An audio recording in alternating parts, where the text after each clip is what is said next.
Dios les bendiga. Continuamos con el Evangelio según Mateo y hoy vamos a terminar el capítulo 2. En este pasaje vamos a ver que muchas de las promesas del Antiguo Testamento se cumplieron en Jesús.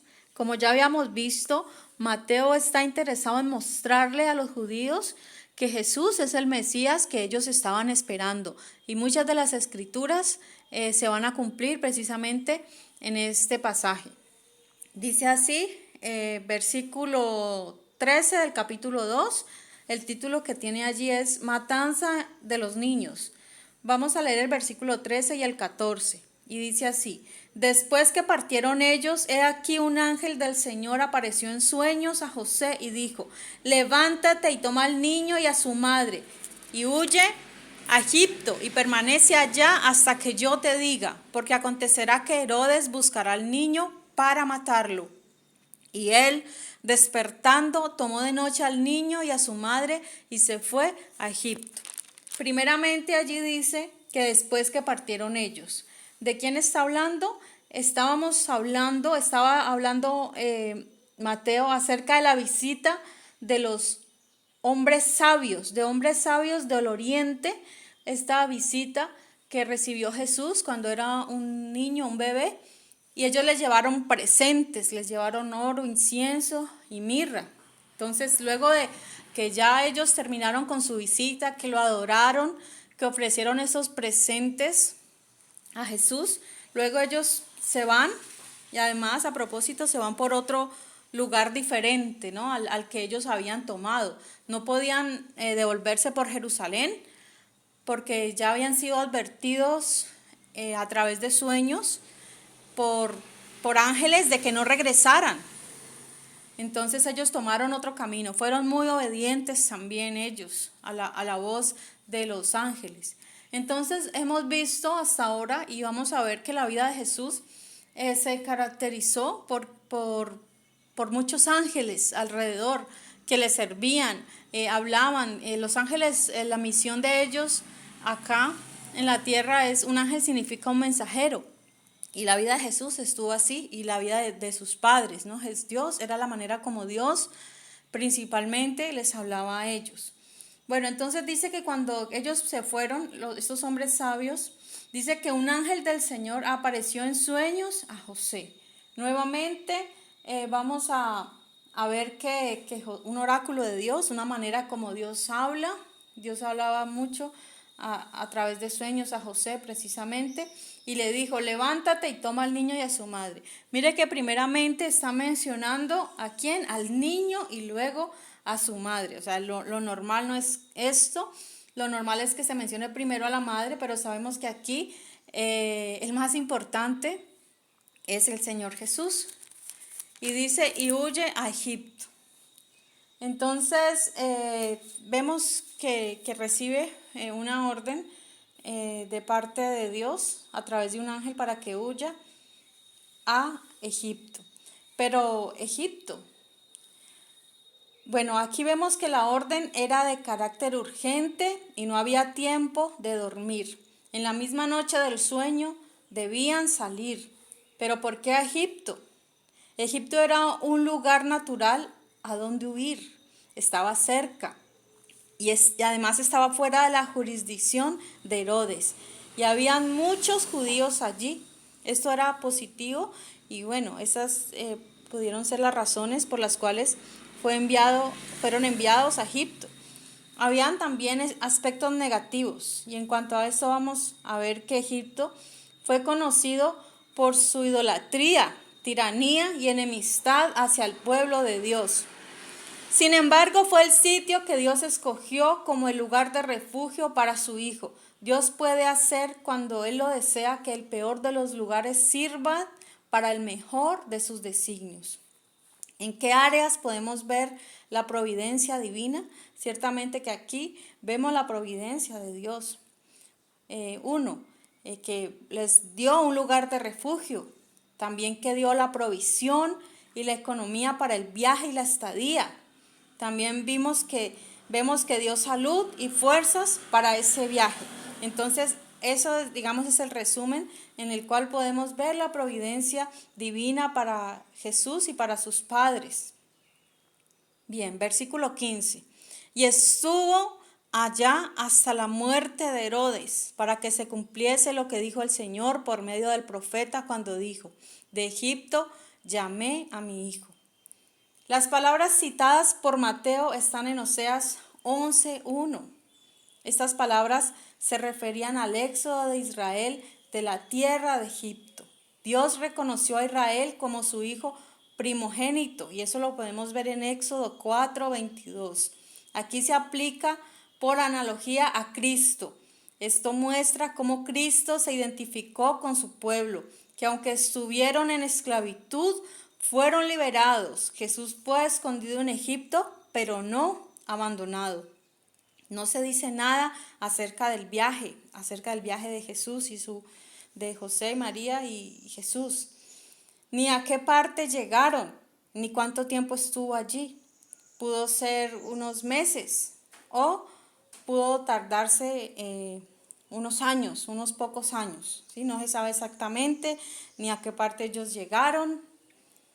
Bien, tenemos algunas similitudes entre el pueblo de Israel y su estadía en Egipto. Bueno, vemos a José, a ambos llamados José, ¿cierto? Hombres justos, vemos también sueños, sabemos similitudes. Hubo en Egipto una matanza de bebés varones judíos por orden de Faraón, pero Moisés milagrosamente fue rescatado, o sea que Moisés fue rescatado de las aguas. Moisés sería el libertador de Israel, como tipo de Cristo. Faraón tuvo que pagar y todo Egipto con él. ¿Cómo pagaron ellos por haber hecho estos crímenes contra estos inocentes? Con la muerte de sus primogénitos. Y Faraón mismo fue ahogado en las aguas del Mar Rojo. Herodes también murió tal vez antes de tiempo por todos sus crímenes.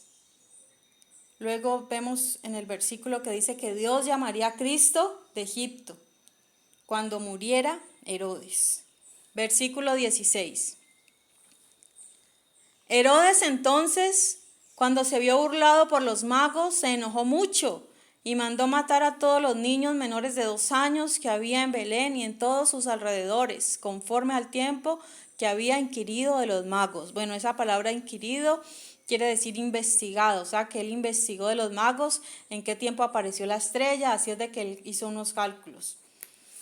Herodes hizo cuentas y quiso ampliar el rango de edad para asegurarse que el niño Jesús fuera asesinado.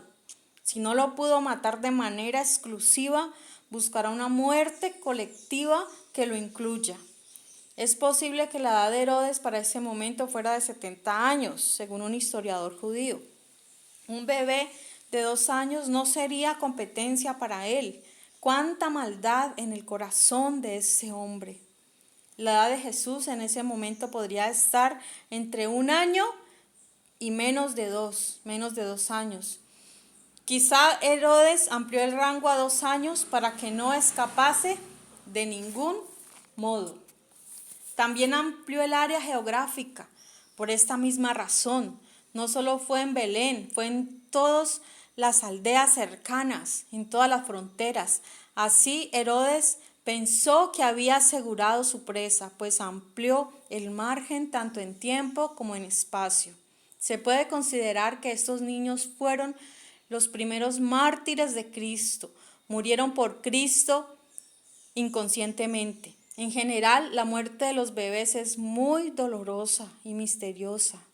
Dios no ordenó esto, Dios lo permitió. Vivimos en un mundo caído y Dios juzgará todas las cosas. Los crímenes de Herodes fueron inútiles, pero esto no lo hace menos culpable. Algunos estudiosos estiman que no fueron más de 20 los asesinatos, esto debido a lo pequeño de los sitios afectados. Ese nombre Herodes, al igual que Judas, ¿cierto? Nombres manchados por la maldad. ¿Usted conoce algún Herodes o conoce algún Judas, aparte de los que se mencionan en la Biblia? Es difícil, ¿no? Difícilmente vamos a poner así a nuestros hijos, porque es un nombre que quedó marcado, ¿no? Por lo malos que fueron estos estos personajes. Bueno, versículos 17 y 18. Dice, entonces se cumplió lo que fue dicho por el profeta Jeremías cuando dijo, voz fue oída en Ramá, grande lamentación, lloro y gemido, Raquel que llora a sus hijos y no quiso ser consolada porque perecieron. Qué duro este pasaje, ¿no? Duro saber eso, que murieron niños inocentes y el dolor tan grande que le dejan a las madres, ¿no? Ahí principalmente se menciona que, aunque yo sé que los padres también sufrieron, pero el dolor más intenso lo sufre la madre. ¿Y por qué? Si recuerdan, hemos en uno de estos capítulos de Mateo vimos que la madre cuando tienen el vientre al bebé, que pequeñas células madre del feto o del embrión, se van a través del torrente sanguíneo de la madre y se alojan. O sea, estas células se alojan en el corazón, en el cerebro de la madre y pueden permanecer allí durante toda la vida. Entonces esa conexión de la madre e hijo es prácticamente de por vida, existe. Por eso es tanto el dolor cuando una madre pierde a su hijo. Bueno, en estos versículos, en este versículo dice que nuevamente tenemos una profecía de doble cumplimiento. Y esto está en Jeremías 31:15. Originalmente se refería al llanto de las madres de Israel durante la conquista y cautividad de la nación. Judá fue llevado a cautividad. Había gran llanto en las tribus de Benjamín y Judá por sus hijos que fueron asesinados y otros llevados a cautividad. Hubo lamentos de los cautivos reunidos en Ramá en su camino a Babilonia. Raquel, su ancestra, escucha sus gritos, ella sale de su tumba y se une a su llanto. Ahora la profecía recibe un nuevo cumplimiento. El dolor de las madres que perdieron a sus hijos conmueve a Raquel. Desde su tumba, esta es una ilustración conmovedora del gran sufrimiento que están padeciendo. Ramá fue una de las fronteras de Belén y tal vez este fue el límite de la tragedia y perteneció a Benjamín. Raquel fue la madre de José y de Benjamín y fue el antepasado de muchas de estas madres. Su tumba estaba cerca de Belén. Ella está representada aquí como saliendo de su tumba. Poéticamente, Raquel se muestra perturbada en su lugar de descanso y se une al dolor, muestra simpatía con las madres afectadas. Hay que recordar que Raquel murió luego de dar a luz a su segundo hijo, Benjamín. Estas madres no quisieron ser consoladas, pues sus hijos dejaron de existir. Eso es lo que dice allí el texto, que sus hijos ya no estarán más. Pero nosotros sabemos bien que solo dejaron de existir en este plano terrenal. Más adelante el apóstol Pablo va a mencionar que nosotros no debemos entristecernos como los que no tienen esperanza. Las lágrimas de la madre no son el final. El sufrimiento será recompensado, el pueblo será restaurado. Bueno, no quiere decirse que no nos pongamos tristes, pero que no nos entristezcamos de tal manera que no hay ningún tipo de esperanza. ¿Por qué? Porque nuestra esperanza está en Dios, está en Jesús, y así sea que perdamos un ser querido, obviamente la esperanza está cuando esa persona muere en Cristo. ¿Sí? Cuando esa persona muere en Cristo hay esperanza y esa es nuestra esperanza. Por eso nosotros no debemos desaprovechar ninguna oportunidad cada que tengamos para hablar de Cristo, orar continuamente por nuestros hijos, por nuestros familiares, ponerlos delante de la presencia de Dios, que Dios hará. Versículo 19. Pero después de muerto Herodes, he aquí un ángel del Señor apareció en sueños a José en Egipto, diciendo, levántate, toma al niño y a su madre y vete a tierra de Israel, porque han muerto los que procuraban la muerte del niño. Leamos también el 21. Dice, entonces él se levantó y tomó al niño y a su madre y vino a tierra de Israel. Bueno, entonces ahí vemos que después de que ya murió Herodes, ya fue dada nuevamente la orden de regresar, ¿cierto? De regresar a tierra de Israel. La misión del Señor sería cumplida en tierra de Israel. Pudo permanecer el Señor un tiempo en Egipto, pero no por siempre en ese lugar. Y nuevamente vemos el ministerio de los ángeles muy activo en la vida de Jesús y de sus padres. Lo que indicó el regreso de Cristo a su tierra fue la muerte de Herodes, quizás unos 2 años después. La ira de Dios llegó a su colmo. La muerte de Herodes fue espantosa, fue muy dolorosa y atroz y agónica, que incluyó, bueno, voy a detallar un poquito cómo fue la muerte de Herodes, según el historiador judío Flavio Josefo.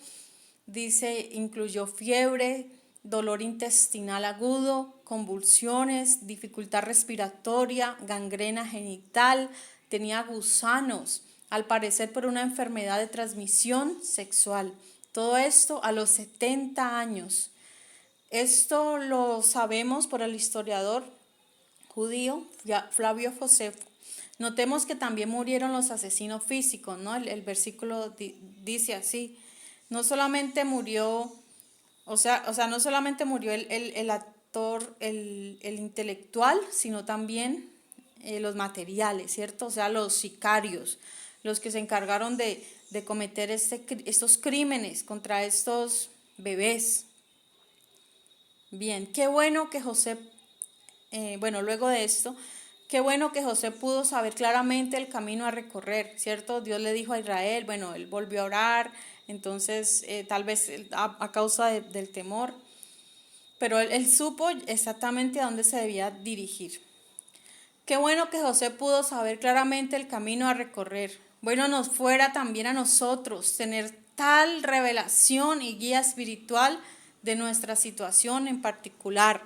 Cada uno de nosotros sabemos que hay una voluntad perfecta para cada uno. Dios tiene un plan para cada uno, una voluntad, la voluntad de Dios en particular de cada uno. Qué bueno es cuando nosotros encontramos, o sea, cuando sabemos escuchar la voz de Dios, que Dios nos guía y podemos entender exactamente, ¿cierto? A qué lugar debemos ir, a dónde ir y no vacilar. Yo creo que muchos de nosotros, si estuviéramos seguros de a dónde Dios nos ha llamado, acudiríamos. Así como José fue muy obediente a donde se le dijera así. Mire, la primera noche que él recibe ese sueño, cuando ya los hombres sabios se fueron, que José quedó allí, es posible que en la misma noche que él hubiera estado soñando, es posible que esa misma noche él dijo, bueno, no es tiempo de dormir, ya no voy o sea, hay que pararme y la orden, si es un peligro de muerte, hay que salir inmediatamente del peligro, ¿cierto? Y huir hacia Egipto. Yo no me puedo imaginar esa oscuridad, cómo sería si en aquellos tiempos no habían estos paneles solares, estos alumbrados públicos como los que hoy en día tenemos. ¿Cómo sería en ese tiempo la oscuridad en todos esos lugares y sitios que no eran muy poblados? Y de noche, al parecer ya habían pasado algunas horas cuando ellos se fueron en la noche y entonces durmieron un rato y bueno, les tocó salir y como fuera, Dios estaba guiándoles, ayudándoles en el viaje, pero esas son decisiones difíciles. Pero mire, una vez que uno sepa la voluntad de Dios, debe de tratar inmediatamente de dejar lo que está haciendo y avanzar, porque no hay lugar más seguro que haciendo la voluntad de Dios. Ese es el lugar seguro. Así puede ser un lugar peligroso para nosotros. Bueno, pero si Dios nos hace un llamado, por ejemplo, a los que nos gustan las misiones, Dios nos hace un llamado a hacer misiones en determinado lugar. Y aunque digamos, Señor, pero es que ese lugar es peligroso, esos lugares ahí asesinan cristianos y todo. Mire, si Dios nos envía a esos lugares, es un lugar seguro para nosotros. Incluso así nos toque entregar nuestra vida por Cristo. ¿Por qué? Porque Dios es el que nos está mandando y si Dios así lo determina, es seguro para nosotros. O sea, lo seguro es hacer la voluntad de Dios. Entonces eso debemos tenerlo muy en cuenta. Versículo 22 dice: pero oyendo que Arquelao reinaba en Judea en lugar de Herodes su padre, tuvo temor de ir allá, pero avisado por revelación en sueños, se fue a la región de Galilea. ¿Es malo el temor? Nos podemos preguntar, ¿cierto? Pues mire, como todo ser humano, José sintió temor. Es posible que José expresara a Dios ese temor y recibiera una respuesta más concreta hacia dónde ir, porque él tuvo miedo de regresar nuevamente a Belén de Judea. Nuestros temores debemos someterlos a la voluntad de Dios. A veces nuestro temor es lo que Dios usa para guiarnos a su divina providencia, al lugar exacto donde Dios nos quiere llevar. ¿Pero de quién tuvo miedo José? Bueno, de Arquelao, el hijo de Herodes, quien fue un gobernador incompetente y violento. De su padre heredó solo lo violento. Los romanos lo quitaron por su mal gobierno. Fue tan cruel como Herodes, el grande, pero sin su grandeza. Si recordamos un poquito por qué se le llamó Herodes el Grande, bueno, a pesar de todos sus crímenes y todo eso, fue un buen gobernador en cuanto a gestión y administración, para cuando habían hambrunas, o sea, supo manejar eso. También fue también un buen arquitecto en cuanto a la construcción del templo. Pero este Arquelao heredó solo lo malo, o sea, nada de lo bueno. Bueno, dice luego que fue avisado en sueños que se fuera a la región de Galilea. ¿Sí recuerdan cómo es llamada Galilea? Galilea de los gentiles, un lugar donde habitaban muchos gentiles. Allí gobernaba Felipe, un hombre más pacífico. Se dirigieron a Nazaret, donde vivía María y posiblemente también José. Allí estaban entre sus familiares, o sea que Dios los mandó a un lugar no solitarios por allá, no, los mandó más bien cerca de sus familiares, de sus parientes, que pudieran estar allí. Pues qué bueno, ¿no? A veces eso es un plus. Poder estar cerca de la familia es una gran bendición, es una gran ventaja vivir cerca de la familia, porque bueno, yo conozco lugares donde, por ejemplo, una calle, en una, ¿cómo les llamo? Una vereda, por acá del Valle del Cauca, donde hay varias casas, hay como unas 15 casas, solamente son ellos en esa calle. Y bueno, es un lugar, no es ciudad, es vereda, y ahí casi todos los que viven ahí son familia. Y yo digo, pero qué bueno, se sienten acompañados, usted puede salir pues tranquilo a cualquier lugar, sabe que no va a tener, normalmente no va a tener problema con sus vecinos, sino que son su familia, o sea, es una gran ventaja, yo lo vive, qué bueno.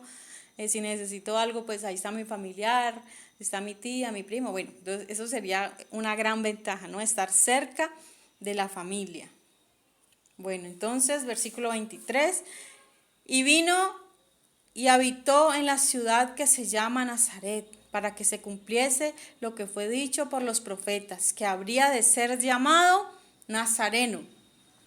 Bueno, en Nazaret María y José eran bien conocidos y sabían de las circunstancias extrañas del nacimiento de su hijo. No tenía muy buena reputación ese lugar, este pueblo.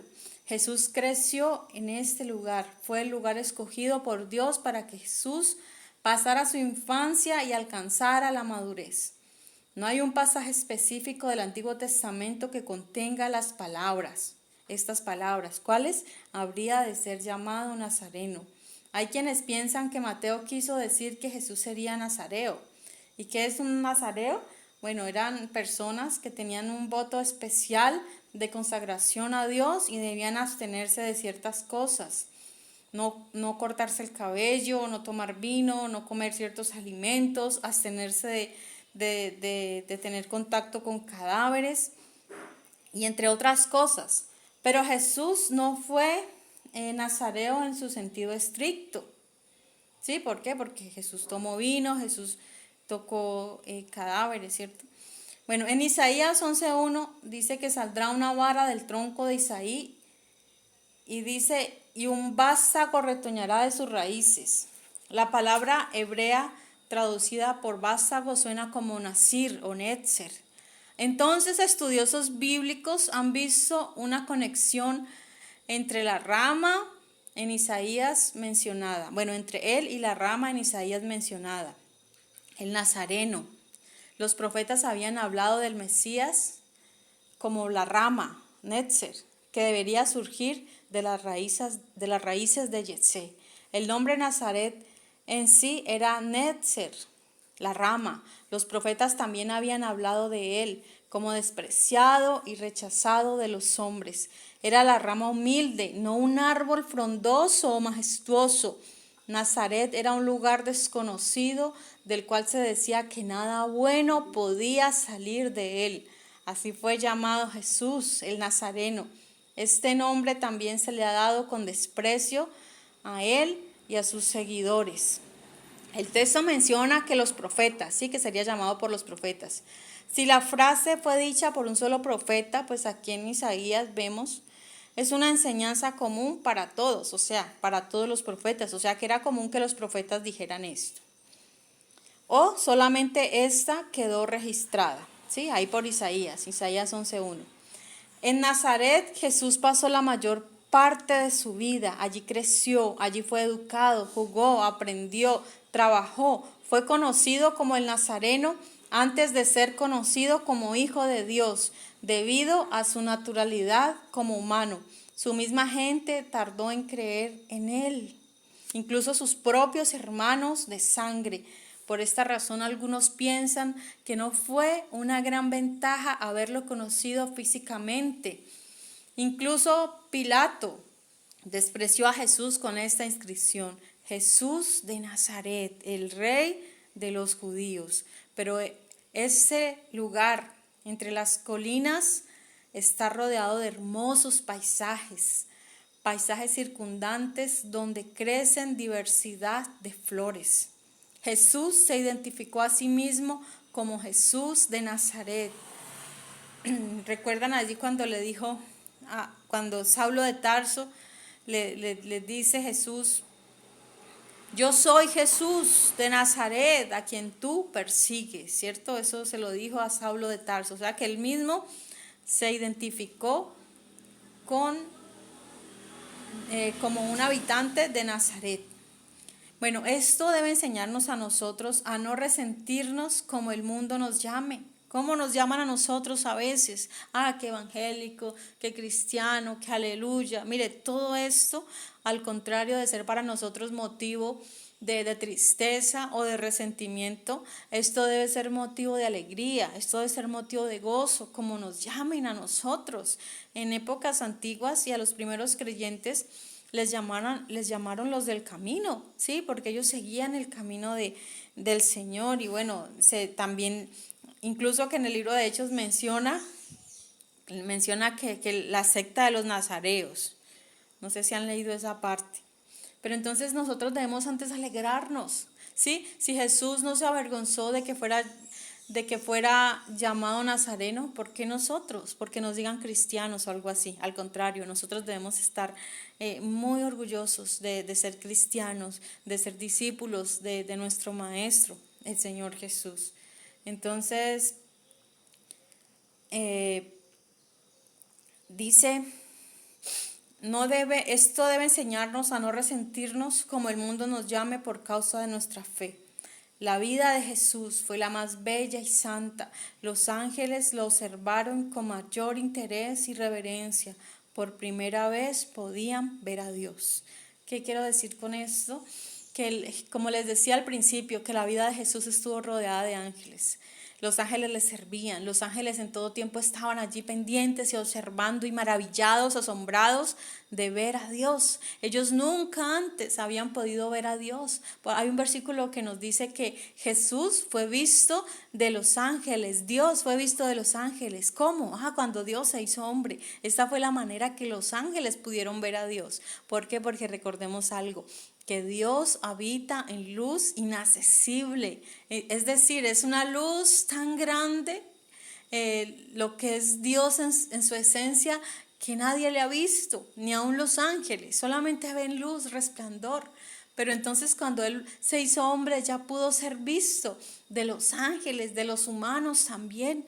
Entonces es maravilloso este Jesús, cómo vino en humildad, cómo creció en un lugar humilde, despreciado por muchos que decían que nada bueno podía salir de Nazaret. Sin embargo, allí creció en medio de este lugar, un lugar entre colinas, un lugar montañoso, un lugar donde habitaban las flores. Mire, de la infancia de Jesús no se nos habla mucho, poco conocemos de la vida de Jesús, pero sin duda fue algo maravilloso, algo increíble. Fue una vida sencilla, pero que en su momento mostró toda la gloria, todo el esplendor de Dios en él. Entonces esto nos enseña de que debemos amarlo con nuestro corazón, debemos seguirlo, debemos cada día que pasa, debemos enamorarnos más y más del maravilloso Salvador. Que el Señor les bendiga.